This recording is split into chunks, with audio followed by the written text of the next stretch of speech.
Welcome everybody to another episode of Wine, Hops, and Road Stops. I'm on location at the beer stop in West Hazelton, and we are your guide into the world of wine, craft beer, and good food. I am with my co-host, Alan Giannetti. Alan, how are you today? I'm doing great, thank you. What do we got here in front of us today? What are we going to be talking about today? All right, today we're going to go through just some of the basic styles of beer that you would try if you're just getting into the craft beer world.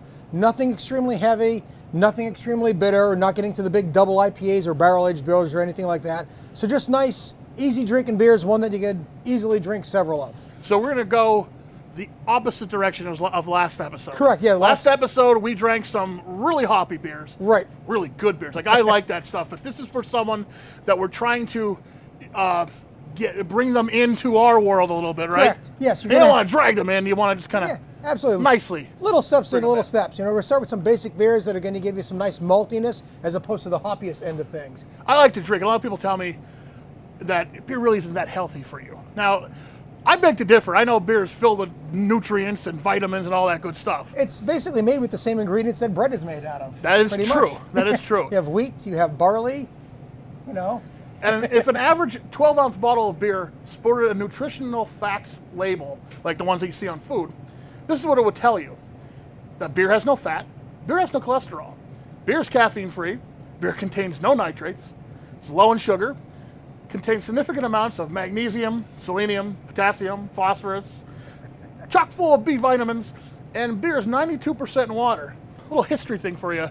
You know this, back in ancient times, it was safer to drink beer, usually than a local water supply. Absolutely. So beer is healthier than you think. Again, as if we need another reason to drink beer. We don't. And I actually looked into it. It was interesting because I thought if you would drink light beers being lower alcohol and the good beers at higher alcohol, that maybe you would be better off drinking the higher alcohol beers and less beer. But it seems the calorie to alcohol ratio kind of carries throughout. You'll have a light beer with 100 calories, about 4% alcohol, versus a heavy stout with 12% alcohol, but that's about 300 calories. Right, just go with a stout so all the time. So it kind of, you know, goes between the... Why waste your time with the light beer? Go for the stout. And speaking of food, I like food, you like food, we like to cook. What's better than cooking with beer? And different styles of beer add depth to any dish you make. Yes, because the more things that go in the beer, basically when you cook it, you get all those flavors into your food then. Let's start with a porter or a stout. Porters and stouts make great marinades. You can have all the rich flavors and original nuances of the beer, and the beer is an excellent meat tenderizer. What do you suggest for a marinade for a steak? Well, good marinade for a steak, I would probably go with something like Ballast Point's Victory at Sea. It's a coffee vanilla porter, and basically so you're going to get lots of intense flavors. You're going to get the heaviness of the beer, and a little bit of coffee flavor, a little bit of vanilla flavors, but really it's that dark, rich beer that you want to get into that. A sweet Bock beer can be used as a glaze during grilling, like grilling some chicken. The residual sugars in the beer will add sweetness. Like, throw some chicken wings on the grill. What do you suggest as far as Bock beer? For that, one of the beers we're actually going to taste a little bit later. Okay. A Weinstefan Vitus. It's actually a double Bock at 300 calories. So that just tells you how much stuff is already in the beer, in the brewing process. Lagers and stouts can be substituted for wine in stews, soups, sauces. My father-in-law, Bobby, makes a great Irish stew with Guinness. Just wanted to mention that. Even like Yingling Lager. Again, it's a dark as opposed to a light beer. So the darker beer, a little more flavors, and might as well just use a Yingling Lager. You're not going to break the bank.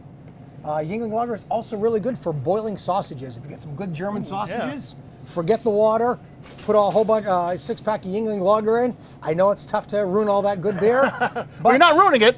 You're just eating it in a different way, I guess. Finally, a Lambic-style beer on fresh fruit. Yeah, the Belgian Lambics are very low in alcohol. They're usually at around 3.2, 3.3%. So you're not getting a lot of alcohol with it, so it's a good dessert beer. So when we come back on Wine Hops Road Stops, we're going to sample some beers that are easy to drink and introduce you into the world of craft beers. So don't go away. We'll be right back.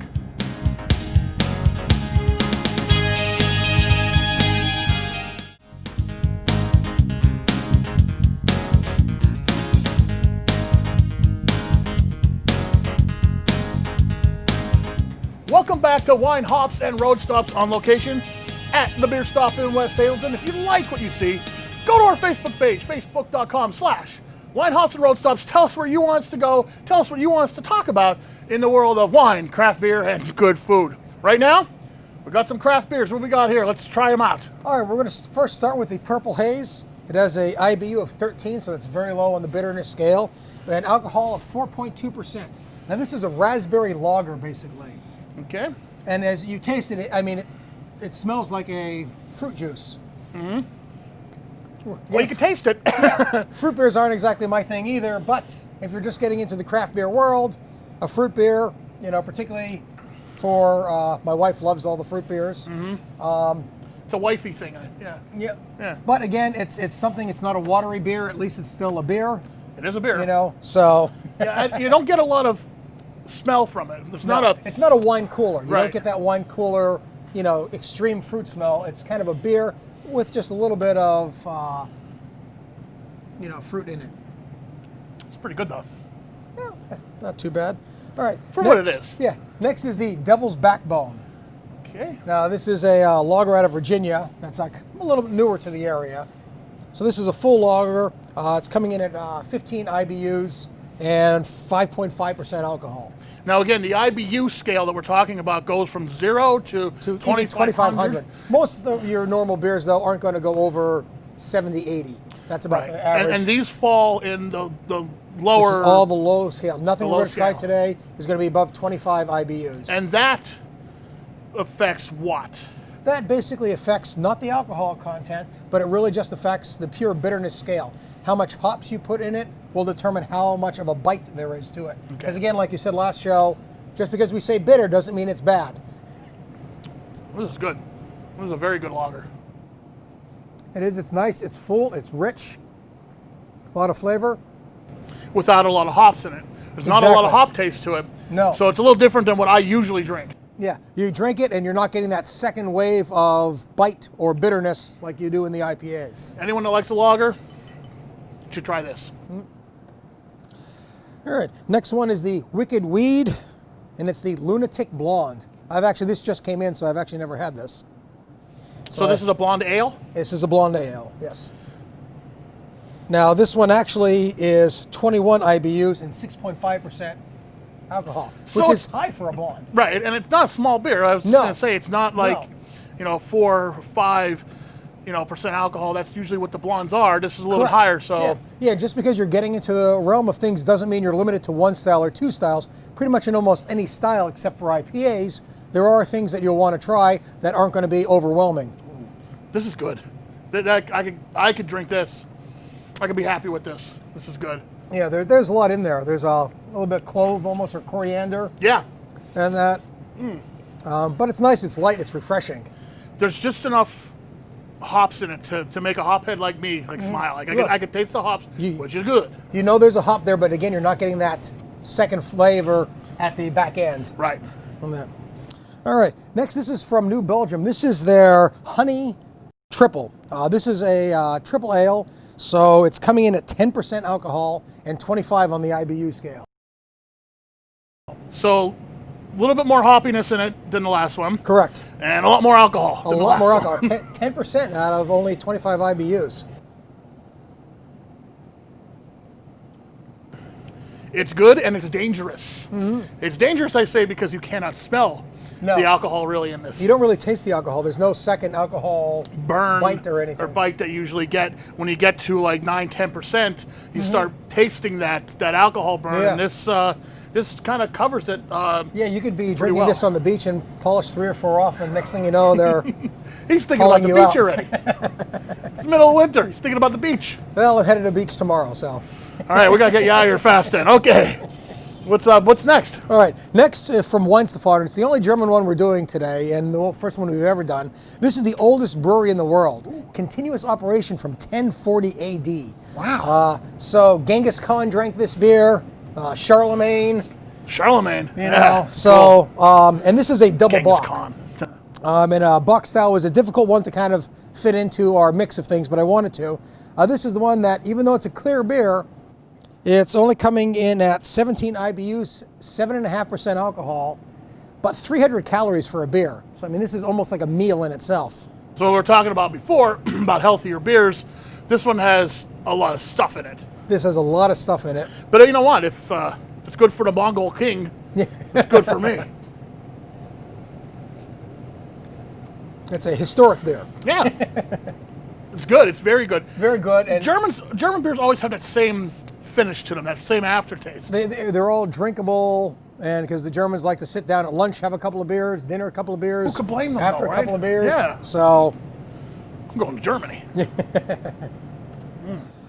all right. Now next is from Philadelphia, the Yards Brawler. Oh, okay.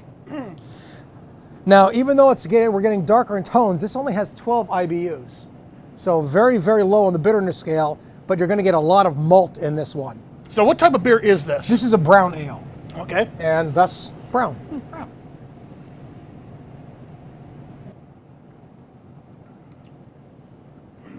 Yards always makes a good beer. Absolutely. And again, you're drinking this, you might be looking at a darker color and be like, oh boy, that's going to be real heavy. It drinks very light. Yeah, it's very light. A brown is a great style to step into for something a little bit different, a little bit out of your comfort zone. Looks completely different. It feels different in your mouth. It's a heavier beer, but the good flavors and very little bitterness. So it's not real thick. A lot of people, when they see like darker beers, they're like, oh, I don't like thick beers. I don't like stuff like that. This isn't really thick, but has a lot of flavor to it. Mm-hmm. Again, when you go through a lot of these, the IBU, if you learn what they are, that's something really good to go by, because no matter what the beer looks like, it could be black, it could be clear. You don't really know what it's going to taste like until you kind of get down that IBU scale. Right, as long as you know that IBU number, you could kind of judge, if it's 60, 70 IBUs, it's going to be very hoppy. If it's like, 10, 15, it's going to be nice and smooth. Exactly, yeah. Now this last one is I got to even read this, Midnight Flickle from Nimble Hill. It's coming in at 20 IBUs and 5.5% alcohol. But I hate to be that guy, but I don't think you pronounced that right. Probably not. Let's check that bottle out. I think we reviewed this on the show before. Oh, God. Midnight Flinky? Flinky? F-L-I-N-K-E, Flickle, Flinky. Nimble Hill, come on with these names. I know. So it's Nimble Hill's Midnight. Yeah, there you go. But again, it's as black as a beer pours. You're only having 20 IBUs. So this is a black and tan. It says Correct, it's 70% lager, 30% porter. Correct. Now here you're starting to get into the coffee tones of things. You hit a little bit of coffee hint in it. Yeah. But again, it's not a really heavy, deep beer. No, you could smell the coffee, you could taste the coffee. This is a good beer. Yep. And it's not real thick, it's not overpowering. No, this would be another good one to cook with. Yeah. Because there's a lot of stuff in it. So here we have the beers for this episode. You start off with a fruit beer, you end with pretty much a black and tan, which is still kind of light compared to some of the beers that we do go through here. This is a great intro to the craft beer world, these beers right here. Yeah, absolutely, because you have to also consider that there's so many different varieties out there. I hear people say all the time, oh, they don't like craft beers. There's so many different styles. There's 33,000 different beers out there. You're going to find something that is going to be within your flavor palette. So you got to get out there, experiment, have some friends over, get 10, 12 different beers, everybody try a little sip or two, and it's a lot of fun. Yeah, so if you like beer, you're going to like a craft beer. Correct. It's almost impossible not to find one that you like. Yes. So there you go. When we come back, it's road stop time. We're going to go have pizza with our beer. Don't go away. We'll be right back on Wine, Hops, and Road Stops.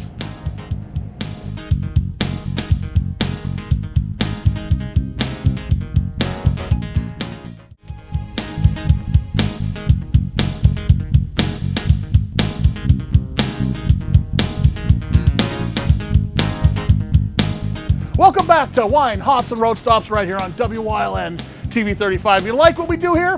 Facebook.com/Wine, Hops, and Road Stops, our Facebook page. Communicate with us. Let us know what do you want us to talk about as far as great wine, craft beer, and good food. And speaking of good food, we just started the Lenten season. And me as a good Catholic boy, I'm not going to eat meat today. So we're going to go down to the valley, the Drums Valley, that is, and go to the Vesuvio's restaurant and get ourselves a slice of pizza. And maybe some beer. If you know me, you know I like pizza and I like beer. And today's road stop has both. We're heading to 366 West Butler Drive in Drums to Vesuvio's Pizzeria and Italian Restaurant. For 40 years, Sophia and her family have been serving up great pizza and pasta dishes to the area, and the recipes have never changed. Everything is the same as my dad taught us how to do it. My dad was a cook on the cruise ships when we were in Italy, when we lived there. So all his recipe came from the cruise ships, from working. It's exactly Papa's recipe. My son Donald, he makes the pizza very close to my dad. Like, he's almost there. To the point that my dad made pizza left-handed. My son is right-handed, but he makes the pizza left-handed. The sauce is made fresh every single day, going from pizza sauce to spaghetti sauce. The dough is also made fresh daily. You could tell the difference when it's done fresh and when it's not. For most people in the region, the name Vesuvio's is synonymous with pizza. All kinds of pizza, like this one. This is called the Jenna. It's a thin crust pizza with sauce, basil, and fresh mozzarella. But Vesuvio's is so much more, like Sophia's son Jimmy explains. We have a great selection of dinners, and they range from the caprese salad all the way through to beautiful calamari in a spicy Thai chili sauce, which is a different take on traditional Italian with the marinara. We're putting a fresh spin on traditional Italian. Now, a lot of people know Vesuvio's for their great pizza. They may not know is Jimmy's a big craft beer enthusiast. Well, we try to have a wide variety of craft beers on draft all the time, as well as six-packs to go. Some of the examples are the Ballast Point. We'd like to get their more rare stuff in. Ballast Point is out of San Diego. Like this Red Velvet right here. The Red Velvet Nitro was a good pick for Valentine's Day. I love Red Velvet, so when I heard about that, I needed to try it. And since it's a nitro beer, you have to put it in a glass and turn it upside down. But you have to let it sit for a little bit to air it out. So, but it's really good. It's a very pretty color too. It's like a nice red, almost like my hair. Now tell me a little bit about the Bourbon County for people who may not know. Well, Bourbon County is Goose Island's once-a-year offering. They release it only on Black Friday. It's a stout aged in bourbon barrels, and then they put different flavors in it. This year was the first year that we got the coffee stout, which is a big deal for us because it's never actually left the Philadelphia area. And then they had a new release for this year, which was the Northwoods. It was a blueberry stout. So we do cellar a lot of things here. Now let's talk about that. Right. You age your sixtels, your barrels of beer when they come in. Certain beers, yes. But like anything that is a high alcohol content, we could keep for up to 5 years. I actually have a sixtel of Hardywood's Gingerbread Stout just waiting for, a good Christmas to crack into it and share it with everybody. So you may come here for dinner and look at the beer menu, and on that beer menu may be something from 2013 that you've been aging for a couple years. Absolutely. You won't be able to find anywhere else. Nope. Well, it's a very intricate process. You have to make sure it's climate controlled. You have to make sure that it's untapped. You have to treat it very, very gently, or else you'll ruin it for everybody down the road. Now let's talk a little bit about Pizza Boy. Pizza Boy Brewing, you have a connection with the owner of Pizza Boy? Al Kaminsky, who we lovingly call Sean, used to make pizzas for us for many, many, many years. I mean, in fact, we are still in great contact with him, and since he's been brewing, he's been very helpful to us, making sure that we get dibs on certain things that other people don't. Now, he named a brewing company because he used to work for you? Yeah, I think, well, he's, a pizza boy. Once a pizza boy, always a pizza boy. I totally understand that. Really phenomenal beer. He's doing a whole legendary line, and that's dairy like a dairy farm, because he uses a milkweed IPA and pairs them with fruits, which is one of the ones that we have in the glass here, Legendary Plum. That one's a little tart because it's an IPA, but it has the plum finish, which kind of sweetens it and mellows it out a little bit. The newest one that I have tapped now from Pizza Boy is the Archangel, which is a double IPA, and then he ferments it with passion fruit to give it a sweeter finish, And then one of my favorites is the Avery Porter. It's a coconut porter, and they've aged it in bourbon barrels, which is the new trend coming up. Right now we have a pretty wide range of IPAs and stouts because it's winter, so stouts are big in the winter. I'm slowly starting the transition to clear out some room on the stouts to get ready for summer. Summer ale, summer shandy, all of the stuff that you guys like to drink. We're also doing beer flights right now, which are 6 4-ounce glasses of beer for $13, and that includes all the pizza boys. Come down, have a great slice of pizza, and drink a really good beer for a couple bucks. Couple bucks, yeah. Okay, right now we are in the middle of the Lenten season. If you're a good Catholic boy like me, you don't eat meat on Friday. Well, let's talk about pizza, because this is exactly where we're at, and it's the perfect place to be at. Well, right now we're doing pierogi pizza, which is always a fan favorite every Friday in Lent. I gruelingly mash the potatoes to go on that pizza. And it's good. It's so good. Some of the other things we're doing for Lent, though, are arancini, which are the rice balls with spinach and feta in it. Well, we're doing that with Alfredo sauce. I've been here 3 days, and I've eaten here 3 days in a row. I used to come here constantly. I moved to Florida 3 years ago. It's hard to get Vesuvios in Florida unless you FedEx it, and it doesn't taste as good. There's no good pizza in Florida. I lived in Chicago. We moved from here to Chicago. There's people who say Chicago pizza is the best, and those people are the ones that have not had Vesuvio's pizza. So if you want a good beer and a great slice of pizza, you come down to the Vesuvio's in the Drums Valley. This is the perfect example of Northeastern Pennsylvania pizza. And you don't eat this with a fork. You fold it and you bite into it like this, right? Ready? Fantastic. Vesuvio's Pizzeria and Italian Restaurant, 366 West Butler Drive in Drums. And that's this episode's Road Stop.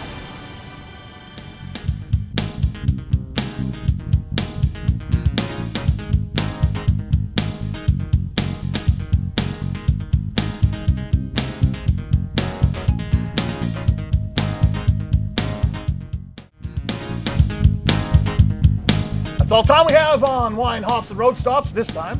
Thank you, Alan, for hanging out with us and sampling beer with me. If you like what you see here, stop at the beer stop. Tell them about the beer stop, Alan. Yeah, we have new beers arriving every day. We just had over 50 new beers last week. So come out and try a new beer today. Or every day, right? Yeah. Thank you very much, sir. Thank you. I'll see you next time on Wine, Hops, and Road Stops. Here comes Johnny with the pizza. Come on in, Johnny. Hey, thanks, Johnny. Look at that. Delivery pizza. Johnny delivers the pizza. Yep.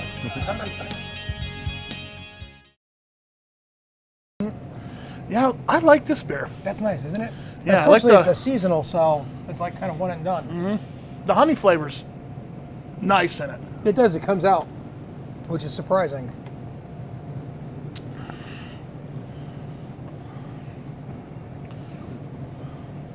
African honey and fresh ground orange. And who makes that? New Belgium. Honey Orange Triple. Yeah. Oh, it's a big beer. Okay, that's why I like it, because it's 10% alcohol. Yeah. Have you tried that one? They did the Bitches Brew Yes. a bunch of years ago, but the one-aged one. Yeah, the other night I actually, my wife brought it home. How was it? I think it was her that Yeah. brought it home. Somebody brought it home. Somebody brought it to my house. I believe it was her. It was good, because they only used to do that in the big bottles when they first when they first did it. Well, but no, that's a different batch. But that's they because just it's wood. did Bitches Brew. This is wood aged. Oh, and that was which I prefer because I'm not a bourbon guy. So it gives it a little bit of oakiness as opposed to the extra alcohol. Was that their thing with? They did the TV show. Yeah. Okay, yeah, that TV show. Which drove me nuts because they did the TV show, national advertising, and the beer wasn't out. Miles Davis? Yeah. Is that what they did it with? Yeah, Okay. that was the original Miles Davis Bitches. All right. Yeah. How about that? Pull that one out. That was like 6 years ago, I think.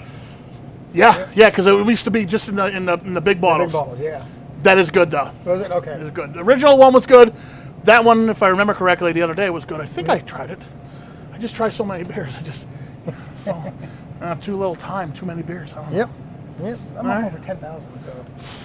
I should start marking that down. I keep it on beeradvocate.com. Yeah. I think I'm the last guy on that because everybody's on to like Tap This or one or the other. Yeah, Untapped or something.